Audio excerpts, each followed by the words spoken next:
अल्बिस्टक Linux course start करते हैं। हमारी फ़र्स्ट वीडियो है ये, जिसके अंदर मैं आपको लिनक्स से रिलेटेड इन्फॉर्मेशन दूंगा। इंट्रोडक्शन देखेंगे लिनक्स का कि लिनक्स यूज़ करने का मेन पर्पस क्या है, क्यों दुनिया में मैक्सिमम ऑर्गेनाइजेशंस जो हैं वो लिनक्स का यूज़ कर रही हैं। इसके बाद इसके मार्केट से रिलेटेड थोड़ा सा आपको ओवरव्यू दूंगा और उसके बाद फिर हम लिनक्स की डिस्ट्रीब्यूशंस के ऊपर जाएंगे। तो 2 पार्ट्स हम इस वीडियो में जो है वो कंप्लीट करेंगे। सबसे पहले मैं आपको लिनक्स के बारे में बता देता हूँ। Linux open source operating system है हमारे पास, जो कि दुनिया में सबसे ज़्यादा कॉमनली यूज़ होने वाला ऑपरेटिंग सिस्टम है। तकरीबन ये कहना गलत नहीं होगा कि दुनिया की तकरीबन हर इंडस्ट्री में, हर जगह पर हमारे पास लिनक्स ज़रूर यूज़ हो रही है, किसी न किसी वे में ज़रूर लिनक्स जो है वो इंक्लूडेड है। हम अगर मैं इसकी छोटी से छोटी एग्जांपल दूं तो लिनक्स हमारे घरों में जो एलईडीज़ हैं, हमारे पास जो भी हमारे पास मशीन्स घरों में अवेलेबल्स हैं, वॉशिंग मशीन्स अवेलेबल हैं, ऑटोमेटिक जो वॉशिंग मशीन्स हैं, या लैपटॉप सबके पास अवेलेबल हैं, आपके पास किसी भी तरह का कोई इक्विपमेंट अवेलेबल है, किसी ना किसी चीज़ में ज़रूर लिनक्स अपना कंट्रीब्यूशन दे रही है। इसके बाद अगर बड़े लेवल पे देखा जाए, हमारे पास ऑटोमोबाइल इंडस्ट्री के अंदर, टेक्सटाइल इंडस्ट्री के अंदर, अगर एविएशन के अंदर देखा जाए, हर लेयर के अंदर हमारे पास अब जो है वो लिनक्स जो है वो इन हो चुकी हुई है। सबसे ज़्यादा इसका यूजेज जो है वो ऑटोमेशन के अंदर बहुत ज़्यादा अब यूजेज हो रहा है। डेटा साइंस के अंदर इसकी बहुत ज़्यादा यूजेज है। आईओटी डिवाइसेस बहुत ज़्यादा, मैक्सिमम आईओटी डिवाइसेस जो हैं वो लिनक्स ऑपरेटिंग सिस्टम बैकएंड पे चल रहा होता है। इट्स अगर इसको इस सेंस में भी कहा जाए कि ये सिक्योर है और इसकी जो स्पीड है, परफॉर्मेंस है, वो अदर ऑपरेटिंग सिस्टम से बेटर है, तो ये गलत नहीं होगा। तो ये एक काफ़ी ज़्यादा चीज़ें हैं जिसकी वजह से operating system, Linux operating system बहुत ज़्यादा यूज़ हो रहा है और ओपन सोर्स है। जो पर्सनस लिनक्स ऑपरेटिंग सिस्टम को यूज़ करना जानते हैं, जिनको उसके ऊपर काम करना आता है, उसकी कमांड लाइन इंटरफेस के ऊपर काम करना आता है, जो उसके ऊपर ऑटोमेशन कर सकते हैं, जो उसके ऊपर स्क्रिप्टिंग कर सकते हैं, ह्यूज डिमांड है मार्केट के अंदर लिनक्स ऑपरेटिंग सिस्टम्स की।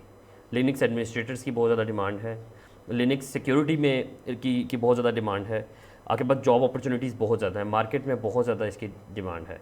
तो ये एक बेसिक लेवल का एक इंट्रोडक्शन था। मैं आपको इसकी फर्दर डेफिनेशंस भी दिखा देता हूँ।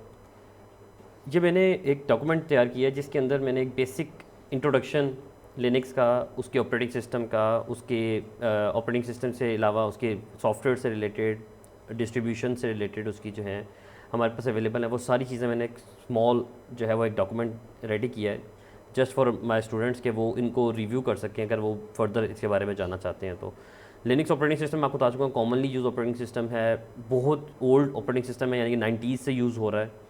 आप इसको मोस्ट कॉमनली अपने टीवीज़ से भी रिलेटेड आप देख सकते हैं, आपके रेफ्रिजरेटर्स हैं, आपके घर में जितनी भी मशीन्स हैं, बेसिक लेवल पे आईओटी डिवाइसेस के अंदर बहुत ज़्यादा अब यूजेज हो रहा है, क्योंकि इस एरा के अंदर हमारे पास आईओटी डिवाइसेस बहुत ज़्यादा यूज़ हो रही हैं। एयर कंडीशंस के अंदर आईओटी डिवाइसेस यूज़ हो रही हैं। आपने अगर अपने घर की ऑटोमेशन करनी है, होम ऑटोमेशन, वहाँ पर आईओटी डिवाइसेस यूज़ हो रही हैं, तो उसके अंदर बैकएंड पे रेस्पबेरी पाई या और जो है वो आपके पास टूल्स अवेलेबल होते हैं जिनके अंदर ऑपरेटिंग सिस्टम चल रहा होता है, वो आईओटी डिवाइसेस फर्दर काम करती हैं। उसके अलावा ये इसका इंट्रोडक्शन मैंने यहाँ पर डाला हुआ है कि इसका बूट लोडर क्या होता है, ओएस कर्नल क्या है, बैकग्राउंड सर्विसेज क्या हैं, शेल किसको कहते हैं, ये सारी चीज़ें आप यहाँ से पढ़ सकते हैं। इसके अलावा लिनक्स सॉफ्टवेयर्स हम बहुत ज़्यादा यूज़ करते हैं। उसके हम ये मैं आपको इजीली बता सकता हूँ कि अपने विंडो अब तो इतना ज़्यादा लिनक्स को अपग्रेड कर दिया, इसकी GUI भी आपके पास अवेलेबल होती है और CLI पे भी काम कर सकते हैं, मतलब कि ग्राफिकल यूज़र इंटरफेस भी होता है और CLI पे भी आप काम कर सकते हैं। तो इसको यूज़ करके आपके पास तकरीबन वो सारे सॉफ्टवेयर्स जो आप विंडो में ईज़िली यूज़ करते हैं, वो आप लिनक्स यूवेंटू डिस्ट्रीब्यूशन के ऊपर या सेंटोस, रेड हैट के ऊपर, किसी के ऊपर भी आप वो इजीली रन कर सकते हैं। उसके अलावा आपके पास अगर देखा जाए, लिनक्स फ्रीडम इसको इसलिए कहते हैं क्योंकि आपके पास फ्रीडम होती है, आप अपनी अपनी रिक्वायरमेंट्स के अकॉर्डिंगली काफ़ी बेटर तरीके से चीज़ों को डिज़ाइन कर सकते हो, ऑपरेटिंग लेवल तक भी आप उसको यूज़ कर सकते हो। उसके अलावा इसकी कॉस्ट के बारे में ये है कि विंडो सर्वर्स जो होते हैं वो आपको कॉस्ट करते हैं, उनकी लाइसेंसेस की कॉस्ट होती हैं, लेकिन लिनक्स फ्री में आपके पास अवेलेबल होता है। आप इसको अपनी रिक्वायरमेंट्स के अकॉर्डिंगली काम कर सकते हैं और ये फ्रीली आपके पास अवेलेबल होता है। आप इसके ऊपर अपनी एप्लीकेशंस डिज़ाइन कर सकते हैं, नेटवर्क से रिलेटेड कोई काम अपने टास्क परफॉर्म करने, वो सारे आप कर सकते हैं। तो ये बहुत ज़्यादा आपके पास यूजेज इसकी बेटर है according to other operating systems. अच्छा, इसकी डिस्ट्रीब्यूशंस को देख लेते हैं। मेरे पास मैंने कुछ डिस्ट्रीब्यूशंस इसकी जो है लिनक्स की वो यहाँ पर इन की हैं। यहाँ पर आप देख सकते हैं रेड हैट है आपके पास, यहाँ पर यूबंटू भी आपके पास होगा, उसके अलावा सेंटोस है, सूजी है, आप मिंट देख सकते हैं। तो ये सारे आपके पास ऑपरेटिंग सिस्टम्स हैं, डिफरेंट हैं, डेबियन है। अपनी रिक्वायरमेंट्स की सेंटोस आपके पास अवेलेबल है। अपनी रिक्वायरमेंट्स के अकॉर्डिंगली आपको जो ऑपरेटिंग सिस्टम ज़्यादा बेटर लगता है आप वो यूज़ करते हैं। लेकिन जो मार्केट में सबसे कॉमनली यूज़ है वो यूबंटू एक बहुत कॉमनली यूज़ होता है, जो सबसे ज़्यादा यूजेज में आता है। रेड हैट आप यूज़ करते हैं एंटरप्राइज लेवल के ऊपर, ये इसका लाइसेंस होता है, आपको ये पे करना पड़ता है, यूबंटू इज़ फ्री। उसके अलावा आप सेंटोस बहुत ज़्यादा यूज़ करते हैं लोग, तो मिंट भी लोग यूज़ करते हैं फॉर बेटर यूआई। तो आप अपनी रिक्वायरमेंट्स के अकॉर्डिंगली यूज़ करेंगे जिस पे आप ज़्यादा बेटर काम कर सकते हैं। या कई दफ़ा आपको ये रिस्ट्रिक्शन होती है क्लाइंट साइड के ऊपर भी कि आपको इस ऑपरेटिंग सिस्टम पे काम करना है, क्योंकि compatibility according to other operating systems, compatibility of other applications, उसको भी देखना पड़ता है कि कुछ एप्लीकेशंस हैं वो PHP की, MySQL की या अदर अपाची की या कोई भी सर्विस है, Nginx है या कोई भी, तो वो बेटर किस ऑपरेटिंग सिस्टम के साथ प्रोग्रेस बेटर रहती है, या ऑर्गेनाइजेशन में पहले कौन से ऑपरेटिंग सिस्टम चल रहे हैं, तो आपको उस ऑपरेटिंग सिस्टम के ऊपर काम करना पड़ सकता है। तो इसलिए मेरी सजेशन ये है कि मेरे स्टूडेंट्स कोशिश करें यूबंटू के ऊपर, रेड हैट, सेंटोस, इन 2-3 के ऊपर ज़रूर ज़्यादा काम करें। सेंटोस और यूबंटू बहुत ज़्यादा यूज़ होती हैं, फ्री अवेलेबल हैं, इनको आप यूज़ कर सकते हैं। फिडोरा भी लोग यूज़ करते हैं, लेकिन ज़्यादातर आप सूजी भी लोग यूज़ करते हैं। लेकिन आपको सिर्फ 2 से 3 ये जो मैंने नेम्स लिए हैं इनके ऊपर ज़रूर काम आना चाहिए, क्योंकि आप किसी ऑर्गेनाइजेशन में जाएं और आपके सरप्राइजिंग ना हो ऑपरेटिंग सिस्टम पे काम करना। कमांड लाइन में थोड़ा सा डिफरेंस आ जाता है, अदरवाइज इनका जो हायरार्की है वो तकरीबन सारों की सेम होती है, तो वो भी मैं डिस्कस करता हूँ फर्दर। तो ये इसकी डिस्ट्रीब्यूशंस थी। ओके, तो ये डिस्ट्रीब्यूशंस आपने देख ली हैं। इसके बाद मैं आपको दिखाता हूँ कि यूबंटू हमारे पास अवेलेबल होता है। यूबंटू, अगर मैं यूबंटू की बात सिर्फ करूँ तो यूबंटू की GUI भी हमारे पास अवेलेबल है। फ़ोन्स पे भी इसकी जो एक्सेसिबिलिटी है या विजिबिलिटी है वो बड़ी बेटर है। लेकिन यूबंटू GUI बहुत ज़्यादा ऑर्गेनाइजेशन के अंदर यूज़ हो रही है। कई ऑर्गेनाइजेशन सिर्फ और सिर्फ अपने एम्प्लॉयज़ को लिनक्स सर्वर्स ही देते हैं या लिनक्स मशीन्स ही देते हैं, लैपटॉप्स काम के लिए, तो यूबंटू मोस्टली जो है ऑर्गेनाइजेशन में यूज़ हो रहा है।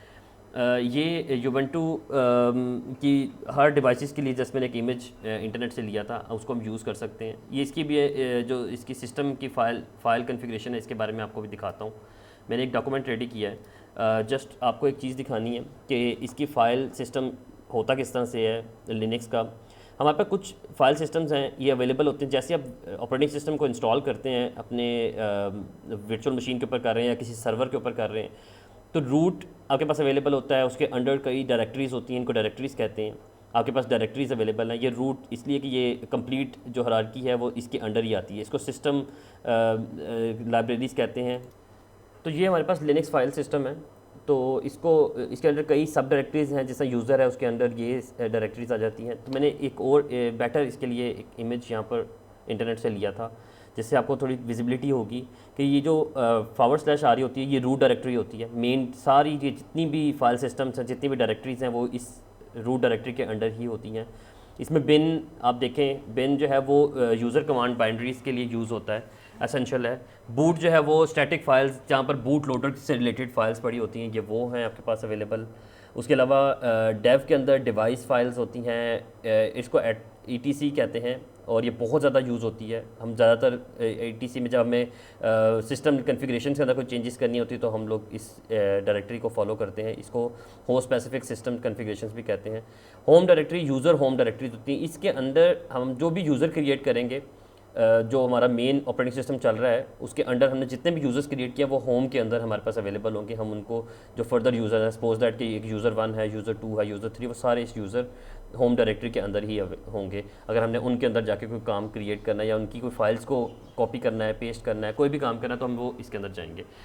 ये लिब है डायरेक्टरी, इसके अंदर शेयर्ड लाइब्रेरीज़ अवेलेबल होती हैं हमारे पास। अगर जितनी भी लाइब्रेरी से रिलेटेड है वो सारी लाइब्रेरीज इस डायरेक्टरी के अंदर होती हैं। मीडिया, रिमूवेबल मीडिया की डायरेक्टरी होती है ये माउंट है, इसको MNT भी कहते हैं, mounted file system.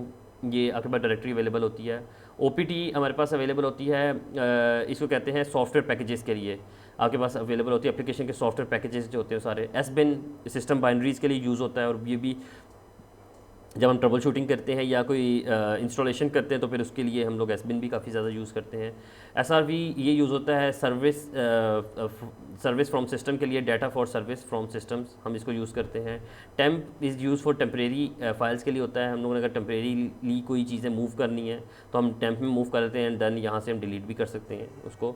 User utility इसके लिए यूज़ होती हैं, और एप्लीकेशन की यूटिलिटी या एप्लीकेशंस के लिए यूज़ होती हैं यूज़र्स की डायरेक्टरी। और ये आपके पास होती है प्रोसेसेस की, PROC, प्रोसेस इन्फॉर्मेशन के लिए ये डायरेक्टरी यूज़ होती है। तो ये एक डायरेक्टरीज है, इसकी बिल्ट इन डायरेक्टरीज होती है। जब जैसे आप ऑपरेटिंग सिस्टम इंस्टॉल करते हैं तो आपके पास ये आ जाती हैं। ये मैंने वैसी वही इमेज है, उसी से रिलेटेड ही इन्फॉर्मेशन है सारी, सिस्टम मैनेज और ये। लेकिन इसमें ये चीज़ आपको दिखानी थी कि अगर हम यूज़र के अंदर कोई यूज़र फर्दर स्टूडेंट 1, स्टूडेंट 2 या लिनक्स कोई भी क्रिएट करते हैं तो वो उसके अंडर क्रिएट होती है डायरेक्टरी, फिर उसके अंडर फिर फर्दर डायरेक्टरीज क्रिएट होती हैं। तो ये स्टूडेंट के अंडर फर्दर डायरेक्टरीज क्रिएट होती हैं। तो इसी तरह यूज़र है, ये आपके पास यूज़र के अंदर आप देख सकते हैं यूज़र्स की ये डायरेक्टरीज क्रिएट हुई हुई हैं। तो अभी मैं आपको नेक्स्ट लेक्चर जो हमारा होगा, नेक्स्ट सेशन होगा, उसके अंदर मैं आपको बताऊंगा कि ये हम लोग इनको देख कैसे सकते हैं लिनक्स ब्लैक स्क्रीन के अंदर। तो यहाँ तक ये सेशन था जिसके अंदर मैंने आपको इंट्रोडक्शन बता दिया है, लिनक्स की कुछ डिस्ट्रीब्यूशन के बारे में बताया है, और ये फाइल सिस्टम है लिनक्स का, इसके बारे में बताया है। Thank you so much.